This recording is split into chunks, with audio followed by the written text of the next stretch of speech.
आपण पाहत आहात सत्यदर्शन न्यूज। देवेंद्र फडणवीस व अमित शहांच्या भेटीत काय घडलं? दिल्लीत एनडीएच्या बैठकीनंतर देवेंद्र फडणवीसांनी अमित शहा यांची बैठक घेऊन आपलं म्हणणं मांडलं होतं। पक्षातील काम करायचं आहे, त्यामुळे उपमुख्यमंत्री पदाच्या जबाबदारीतून मुक्त करा अशी विनंती त्यांनी पक्ष नेतृत्वाकडे केली। मात्र तुमचे काम सुरू ठेवा, शपथविधीनंतर सविस्तर बैठक होईल असे अमित शहा यांनी देवेंद्र फडणवीसांना म्हटले।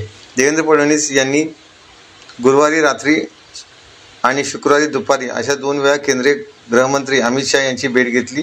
त्यावेळी फडणवीस यांचे संपूर्ण म्हणणे ऐकून घेतल्यानंतर अमित शहा यांनी देवेंद्र फडणवीस यांना सांगितले की सध्या तुम्ही तुमचे काम सुरू ठेवा।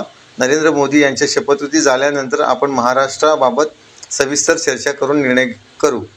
महाराष्ट्रात काय करेक्टिव्ह उपाययोजना केल्या पाहिजेत याचा आराखडा तयार करू, पण तोवर तुम्ही आपले काम सुरू ठेवा असा सल्लाच अमित शहा यांनी फडणवीसांना दिला। आजही आहे, आता आपण सगळ्यांनी विश्वास या ठिकाणी दाखवलाय, पण मी माननीय अमितभाई शहा यांना भेटून आलो, त्यांनाही माझ्या डोक्यात काय ते सांगितलं। अर्थात त्यांची भूमिका काही तुमच्यापेक्षा फार वेगळी नव्हती, पण त्यांनी मला सांगितलं की आता पहिले हे सगळं काम चालू द्या, मग नंतर आपण काय ब्ल्यूप्रिंट तयार करायची आहे महाराष्ट्राची ती तयार करू।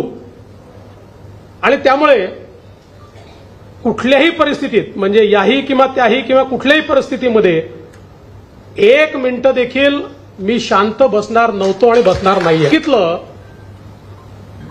की मला मोकळं करून काम करायची संधी द्या, त्यावेळी ते निराशेतून बोललो नाही।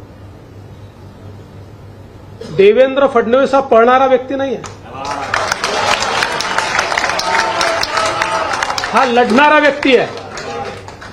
अरे आमची प्रेरणा काय आहे? चारीकडनं घेरल्यानंतर पुरंदरचा तह करणारे आणि नंतर पुन्हा पूर्ण ताकदीने मैदानात उतरून ते सर्व किल्ले पुन्हा जिंकणारे छत्रपती शिवराय। एकच विनंती आहे, कधी कधी पराजय होतो, पण पराजय झाल्यानंतर एकमेकाच्या डोक्यावर खापर फोडू नका। ठीक आहे, आपली काही मतं आहेत, आपल्यालाही काही ठिकाणी समन्वयाचा अभाव आढळला, तो टिपलेला आहे, तो काही जाहीरपणे बोलण्याची आवश्यकता नाही आहे।